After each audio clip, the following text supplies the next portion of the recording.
الحمد لله نحمده ونصلي على رسوله الكريم أما بعد فأعوذ بالله من الشيطان الرجيم بسم الله الرحمن الرحيم إن الصلاة تنهى عن الفحشاء والمنكر وقال رسول الله صلى الله عليه وسلم خيركم من تعلم القرآن وعلمه সম্মানিত অভিভাবকবৃন্দ, আশা করি আপনারা সবাই ভালো আছেন। আল্লাহ তাআলার দরবারে লক্ষ কোটি শুকরিয়া যে আল্লাহ তাআলা আমাদের সন্তানদেরকে মাদ্রাসার জন্য কবুল করেছেন, মাদ্রাসায় ভর্তি করানোর জন্য তৌফিক দান করেছেন। সেজন্য আমরা আল্লাহ তাআলার উপর শুকরিয়া আদায় করে সকলে বলি আলহামদুলিল্লাহ। আমরা আমাদের সন্তানদেরকে মাদ্রাসায় দিছি কেন? যাতে তারা সুশিক্ষায় শিক্ষিত হতে পারে, যাতে তারা হক্কানি হাফেজ আলেম হিসেবে গড়ে উঠতে পারে, যাতে তারা আদর্শবান সন্তান হিসেবে গড়ে উঠতে পারে। আমরা আমাদের সন্তানদেরকে মাদ্রাসায় দিছি। এখন তারা হক্কানি হাফেজ আলেম হবে, সুশিক্ষায় শিক্ষিত হবে, আদর্শবান সন্তান হবে কখন? তার জন্য আমাদেরও কিছু দায়িত্ব পালন করতে হবে। আমরা বাচ্চাদেরকে মাদ্রাসায় ভর্তি করে দিছি, তার মানে আমাদের দায়িত্ব শেষ নয়। আমরা বাচ্চাদেরকে মাদ্রাসায় ভর্তি করে দিছি, তার মানে এই নয় যে সব দায়িত্ব হুজুরদের, সব দায়িত্ব বাচ্চাদের। এবার ওরা পড়বে, হুজুররা পড়াবে। এতে করে কোনো বাচ্চা হাফেজ আলেম হতে পারে না। একজন বাচ্চা সুশিক্ষায় শিক্ষিত হওয়ার জন্য সর্বপ্রথম কর্তব্য পালন করতে হবে তার বাবা মাকে। সর্বপ্রথম দায়িত্ব নিতে হবে তার বাবা মাকে, একজন অভিভাবককে। আমি একটি কথা সবসময় বলি যে আমাদের সন্তান মানুষ হওয়ার জন্য তিনজনের ভূমিকা থাকা খুবই দরকার। এক নাম্বার, একজন বাচ্চা, একজন সন্তান সুশিক্ষায় শিক্ষিত হওয়ার জন্য প্রথম দায়িত্ব নিতে হবে তার বাবা মাকে। এর পিছনে ভূমিকা রাখতে হবে তার বাবা মাকে। দ্বিতীয় নাম্বার শিক্ষক এবং মাদ্রাসা। তৃতীয় নাম্বার ছাত্র। এবার আসি অভিভাবকদের দায়িত্ব কি।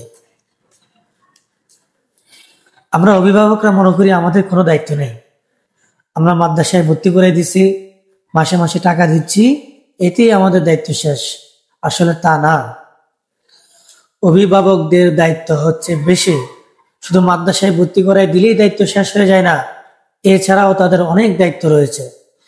আমার বাচ্চা মাদ্রাসায় পড়তেছে কিনা, আমি যে আমার বাচ্চাকে মাদ্রাসায় দিচ্ছি, আমার সন্তানকে মাদ্রাসায় দিচ্ছি, সে মাদ্রাসায় কি করে সেই খোঁজখবর রাখার দায়িত্ব আপনার।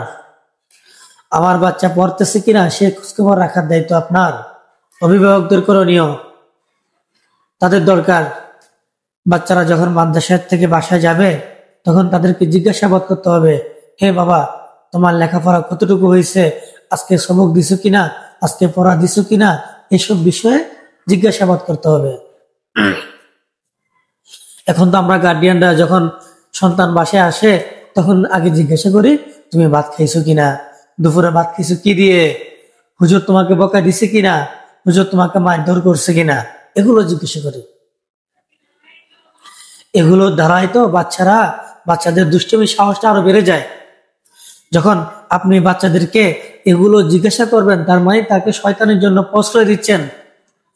মাদ্রাসার বদনাম করার জন্য, হুজুরদের বদনাম করার জন্য, হুজুরদের নামে উল্টাপাল্টা বলার জন্য আপনি তাকে প্রশ্রয় দিয়ে ফেলতেছেন। যখন আপনি সুযোগ করে দিচ্ছেন তখনই বাচ্চা বলবে, না আজকে আমাকে হুজুর মারছে, আজকে হুজুর আমাকে এটা করছে ওইটা করছে। অথচ লেখাপড়ার কোনো খোঁজখবর নাই। আমার বাচ্চা লেখাপড়া করছে কিনা, সবক দিছে কিনা, ওটা আমি জিজ্ঞাসা করিনি। কেন ভাই? আপনি তো আপনার বাচ্চাকে মাদ্রাসায় দিচ্ছেন কি জন্য? লেখাপড়া করানোর জন্য, সুশিক্ষায় শিক্ষিত হওয়ার জন্য। তো আপনি আগে ওইটা জিজ্ঞাসা করেন যে তুমি পড়ছো কিনা, তোমাকে আমি মাদ্রাসায় দিচ্ছি পড়ার জন্য, তুমি পড়ছো কিনা আজকে। এখন কোনো গার্ডিয়ানদের মধ্যে, কোনো অভিভাবকদের মধ্যে এই জিনিসটা দেখা যায় না। শুধু মাদ্রাসায় ভর্তি করে দিলেই তো দায়িত্ব শেষ হয়ে যায় না। আপনার বাচ্চা যতক্ষণ মাদ্রাসায় থাকবে ততক্ষণ শিক্ষক আপনার বাচ্চার দেখাশোনা করবে, ও লেখাপড়া করতেছে কিনা, কি করতেছে না করতেছে, এগুলো সব দায়িত্ব তাদের। কিন্তু যখন ও বাসায় চলে যায় তখন দায়িত্ব আপনার। আপনারা তো মনে করেন যে আমার বাচ্চা মাদ্রাসায় দিছি, এবার বাসায় এসে ও ভালো হয়ে চলবে। যখন দুষ্টমি করে তখন মাদ্রাসার দোষ দিয়ে ফেলেন যে এই মাদ্রাসা কি শিখাইছে, কি পড়াইছে, বাচ্চা বাসায় এসে দুষ্টমি করে কেন? বাসায় তো আপনি আছেন, আপনার বাচ্চাকে আপনি দুষ্টমি করার সুযোগ কেন করে দিচ্ছেন? আপনার বাচ্চায় বাসায় গিয়ে নামাজ পড়ে কিনা এটা দেখার দায়িত্ব তো আপনার।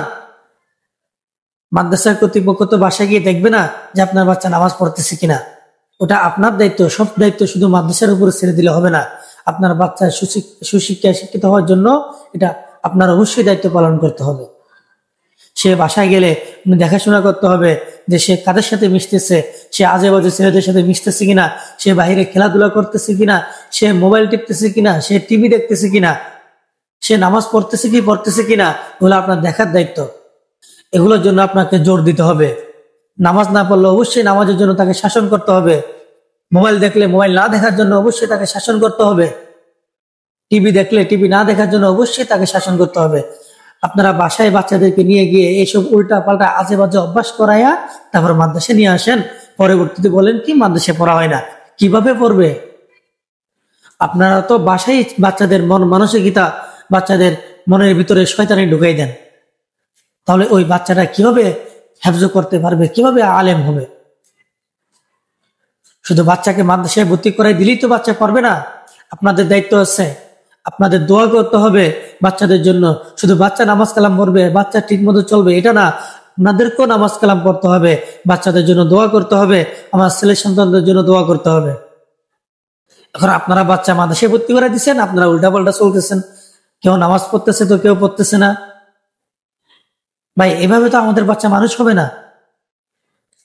আমি আমার বাচ্চা মাদ্রাসায় দিচ্ছি, অবশ্যই আমাকে শুধরাতে হবে, আমাকে নামাজ পড়তে হবে। আমাকে দেখে দেখে আমার বাচ্চা অবশ্যই নামাজ পড়বে। আমি যদি মোবাইল না টিভি, তখন আমাকে দেখে দেখে আমার বাচ্চাও মোবাইলের প্রতি আর আসক্ত হবে না, টিভির প্রতি আর আসক্ত হবে না। যদি আপনি বাসায় ঠিক থাকেন তাহলে অবশ্যই আপনার বাচ্চা বাসায় গিয়ে দুষ্টমি করার কখনো সাহস পাবে না। এখন আমরাই তো প্রশ্রয় দিয়ে ফেলি, আমরা নামাজ পড়ি না, বাচ্চারা কি নামাজ পড়বে? আমরা অভিভাবকরা মোবাইল টিভি দেখি, তাহলে বাচ্চারা কিভাবে এগুলোর প্রতি আসক্ত হবে না? আমরা অভিভাবকরা রাস্তাঘাটে গুনাহ করি, তাহলে বাচ্চাদের উপরে কিভাবে আসর পড়বে না? অবশ্যই বাবা মা যা করে তা বাচ্চার উপর আসর পড়বেই পড়বে। আপনার কর্মের ফল অবশ্যই আপনার বাচ্চা ভোগ করতে হবে। তো আপনি আপনার নিজের সন্তানকে নিজ হাতে নষ্ট করতেছেন, আর কিছুদিন পরে দোষ দিবেন মাদ্রাসার, যে মাদ্রাসায় লেখাপড়া হয় না, মাদ্রাসায় পড়ায় না, মাদ্রাসায় মারধর করে, এই সেই আজি বাজি অনেক কিছু। কেন ভাই?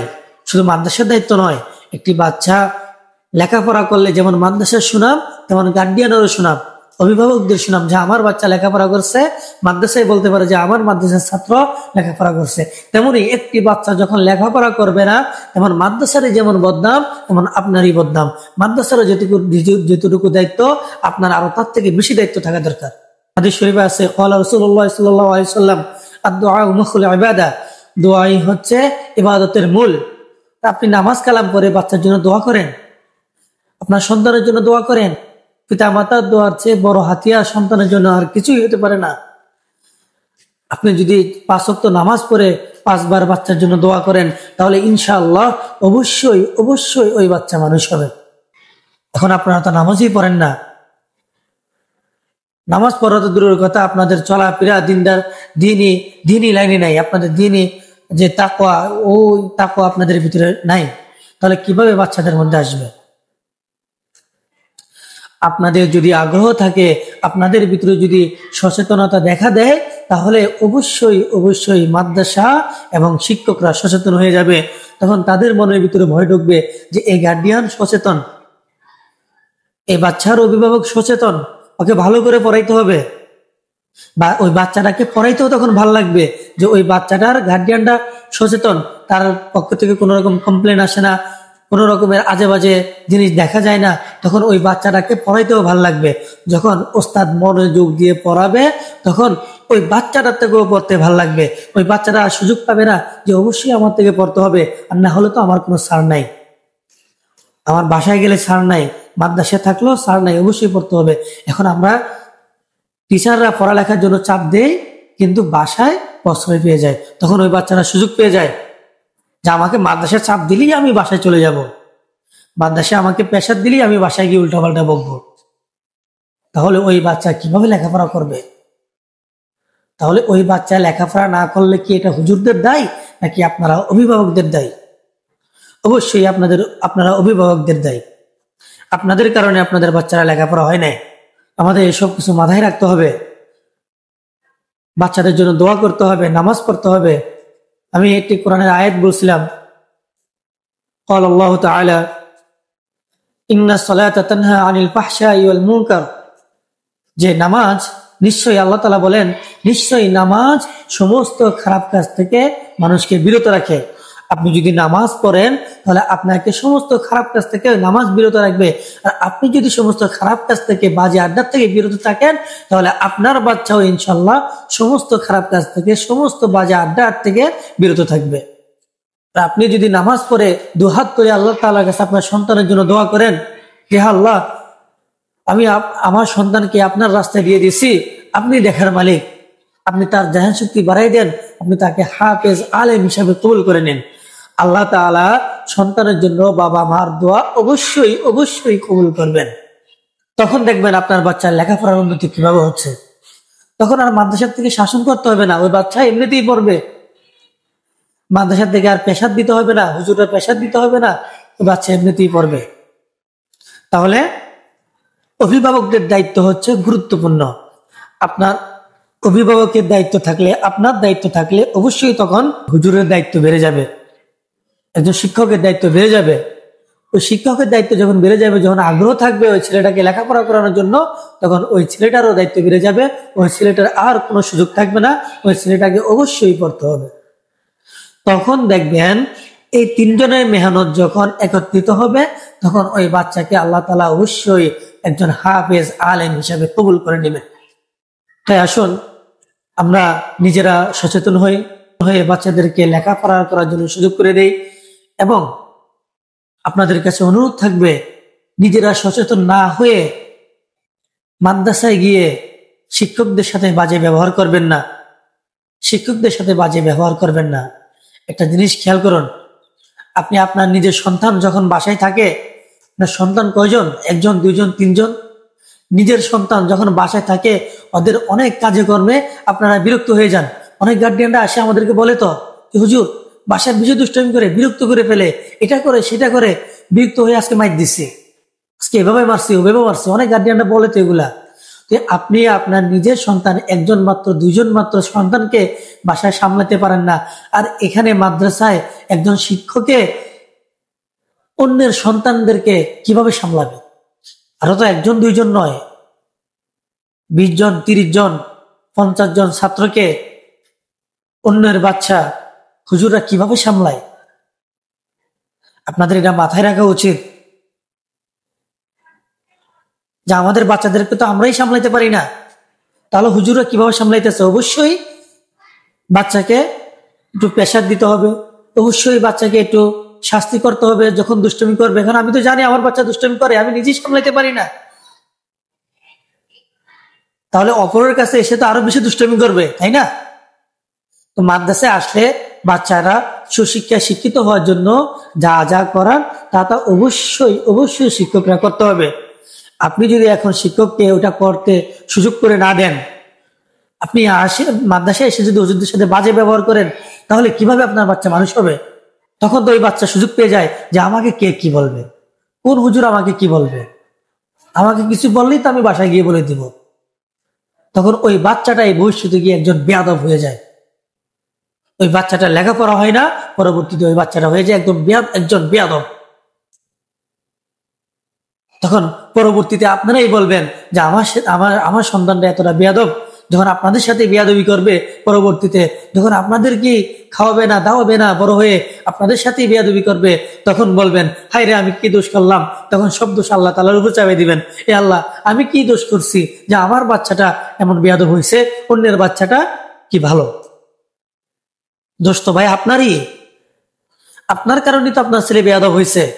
আপনি তো আপনার বাচ্চাকে সুশিক্ষায় শিক্ষিত হওয়ার জন্য কোনো চেষ্টাই করেন নাই, আরো যারা চেষ্টা করছে শিক্ষকরা, তাদের সাথে আপনি বাজে ব্যবহার করছেন। তাহলে কিভাবে আপনার বাচ্চা থেকে আপনি সুফল পাবেন?